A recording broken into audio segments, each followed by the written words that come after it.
Hello everyone, and welcome back to this latest podcast mini-series brought to you by the National Federation of Young Farmers Clubs in association with KUHN Farm Machinery. I'm your host Ben Eagle, and in today's episode we're placing a focus on technology and innovation within the livestock sector. I am joined by James Hutchinson, who is a former YFC Agri Chair who joined the KUHN team around 5 years ago as bedding and feeding sales specialist for the South. And I'm also joined by Logan, who is also a bedding and feeding sales specialist, but based in the North. Welcome to you both, guys. Thanks so much for coming on to tell us about your areas. Hi, thank you. Brilliant. James, let's start with you. Can you tell me a bit about yourself, first of all? So I'm James Hutchinson. I live and have grown up down in the southwest of England in Wiltshire and Gloucestershire. Very nice. I've been working in the farming industries all my life, whether that be working on farms, working on harvest crews and livestock farms in North America. For the last 6 years, working for KUHN Farm Machinery. Gordon, can you just tell me a bit about you, your background and your role today? Yeah, sure. So I'm a farmer's son originally. We were on a beef and sheep unit in the west coast of Scotland. So when I left the school, I went through an apprenticeship with a local agricultural dealership as a technician, and worked my way through there in sales and precision ag side of the business, looking after the guidance and all the precision ag side of it. And then I joined the KUHN team earlier on this year, and I look after the feeding, bedding and hedge cutting for the north of the UK and Northern Ireland. As a starter for 10, in your view, what have been the key innovations in livestock technology over the past few years? Big question to start with. Very big, broad question. So really and truly, with the new technologies, with data handling and data recording that have been developed over the last 20, 30, 40 years, that has steadily got more and more into agriculture and especially into livestock production, whether that be collecting data from feeding livestock, whether that be weighing and recording animal weights. It's really sort of progressed into it, with margins getting tighter, with feed costs going up, with input costs, fuel, fertilizer. Gone are the days of go and chuck some food in front of an animal and it'll eat some of it and watch it grow. It's more everything's got to be down to the pounds, pennies.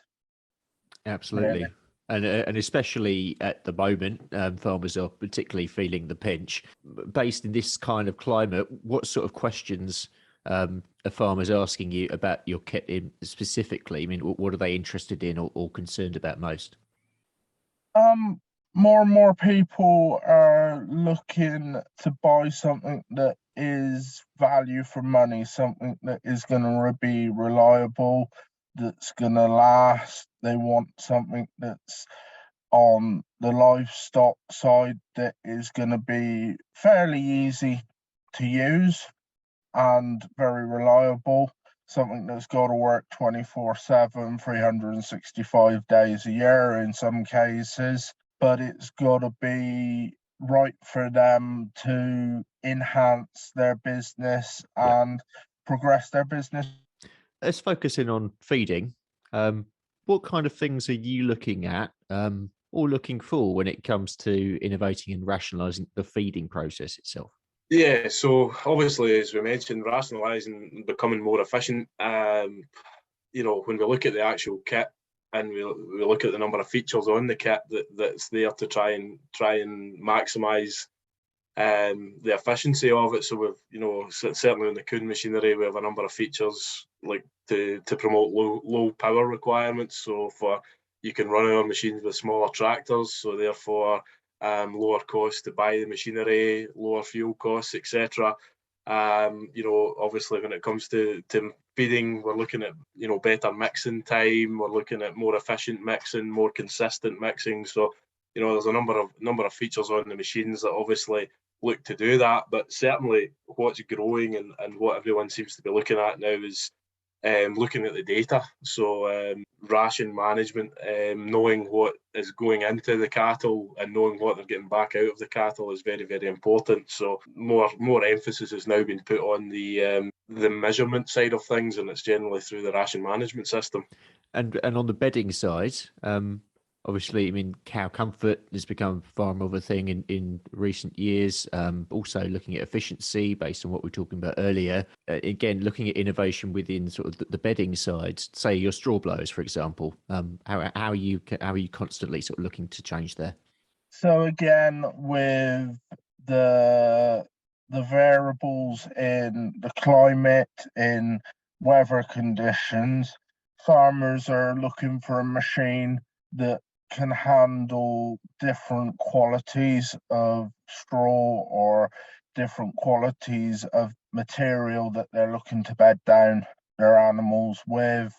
They're looking for reliable machines that are going to be cost effective to them, whether that's a cost in saving them time when they're using the machine and allowing their operators time to do other things, whether that's allowing them to use less straw in certain conditions, but also allowing them from a safety point of view that they not having to go in with the livestock and the animals as much, saving them on having to have two people to do a job that now one person can do safely on their own. Yeah, so obviously we have a range of Primo straw blowers. We have the Profile Plus mixer wagons with the straw blower on the front of them.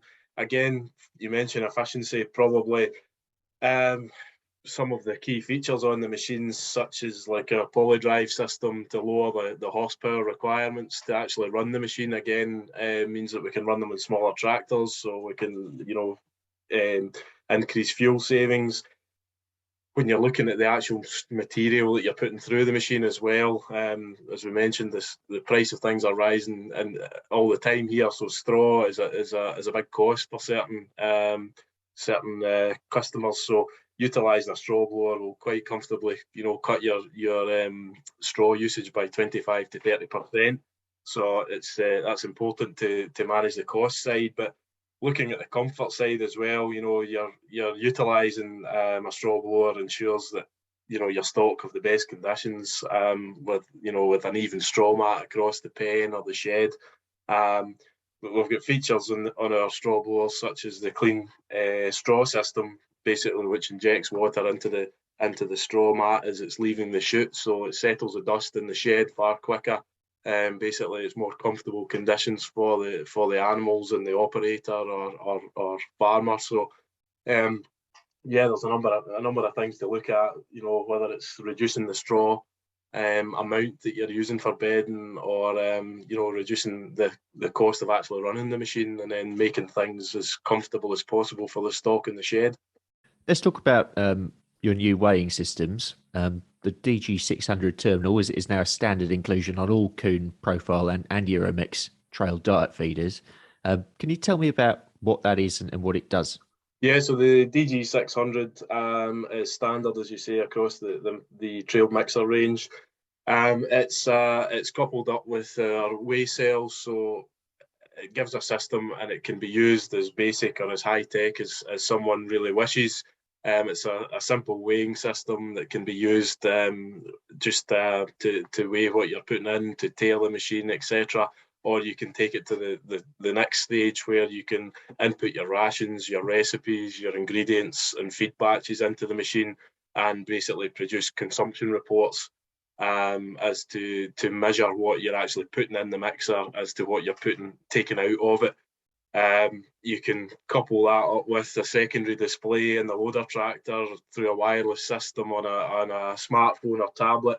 And we have two apps that we utilise for our ration management system that we can basically, through the data mix control application, we can use that on the tablet or the smartphone to be the to input our rations and basically measure what we are putting into the feeder and produce accurate reports, what is actually coming out the feeder in respect of what's been fed out to the cattle and any waste, etc. So it gives you a very, very detailed report that you can see what you're actually putting in and what you're getting out.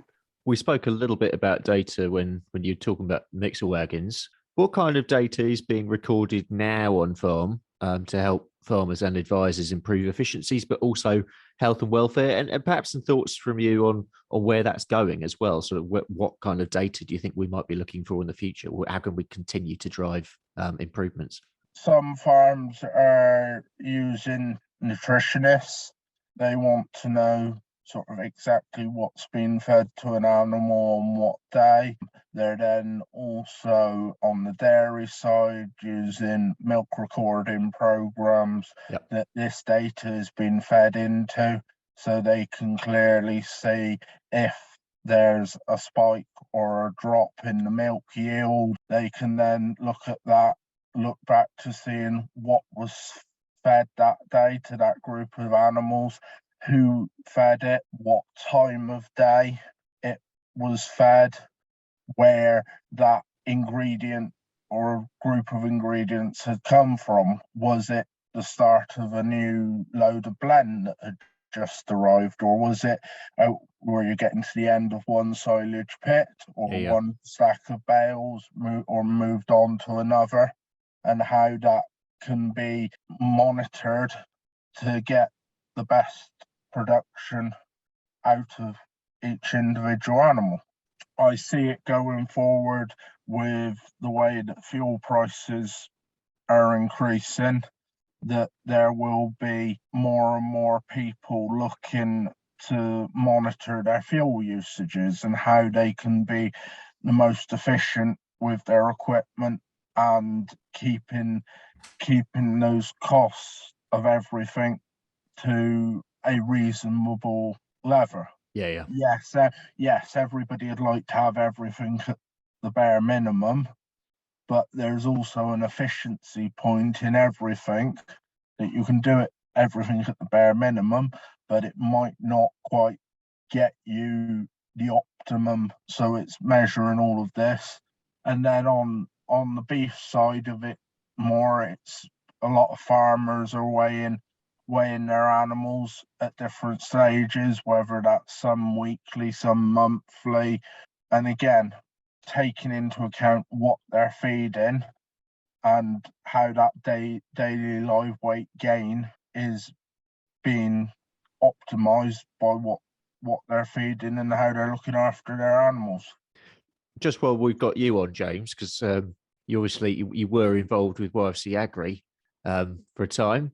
Can you just hark back to some of your memories from that, and perhaps put yourselves in the listeners' shoes in terms of looking ahead at their future career?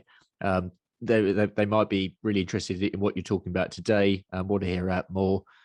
So yeah, just take me back to your shoes back then. I started, as most members do, as a member of their local young farmers club. Enjoyed the social side, whether that was taking part in sports, rallies and county shows, and then used young farmers to develop my public speaking skills, which is something that doesn't come very naturally to me. Starting off being a fairly shy person and not wanting to speak up and stand in front of a room of people, by using the skills that I learned through young farmers competitions to then have the confidence to go ahead and meet with other members from around the country at national events, and met a really good team of people, and got involved with YFC Agri, and everybody in that group had this can-do attitude. We'll get on and do it. They're a good group of people that want to see young people get the most out of the opportunities that are there and available to them. In some respects, we say agriculture, but it's not directly agriculture, farmer's son or daughter. Yeah. You don't have to be a farmer to be a young farmer, as they say. Not at all. Not at all, Ben. Where do you see things going? How are things going to continue to innovate over the next few years? And any predictions that you're making? It really is very difficult, but I certainly have noticed in the last few years, and I think it will still continue growing, and certainly in the dairy side with the robotic milking systems. But I think we're going to see in some of these setups also robotic feeding systems as well, because labour is a big problem as well that we struggle to fill. So that assists with that. But I also, at the other end, the ration management system, a lot of people are just starting to get into that as well. So people are just slowly starting to understand how that works and how it fits into their business. So I think it will grow, and we'll also see a growing number of robotic systems that basically will move forward. So just finishing off, perhaps someone's particularly interested in more in the livestock innovation stuff and some of your livestock kit. Where do they go to find out more? Yeah, sure. So obviously you could go onto the internet, onto our website, www.KUHN.co.uk. You'll find us on all social media platforms as well, Facebook, Instagram, Twitter and TikTok now, I think. So yeah, and or ultimately just pick up the phone and call your local KUHN sales rep, and we'll be more than happy to get in touch and assist. Well, we'll leave it there. But huge thank you to James and Gordon for joining me. Next time in this short podcast series, I'll be talking to some current and former members of YFC who work for KUHN to give you an idea of some of the career paths available. For now, though, on behalf of YFC and KUHN, I want to thank you for listening to this podcast, and please do give it a share on your socials. I'll see you next time. But for now, it's goodbye from me and the KUHN team. This podcast was presented and produced by Ben Eagle for the National Federation of Young Farmers Clubs. It featured James Hutchinson and Gordon Logan and was supported by KUHN Farm Machinery.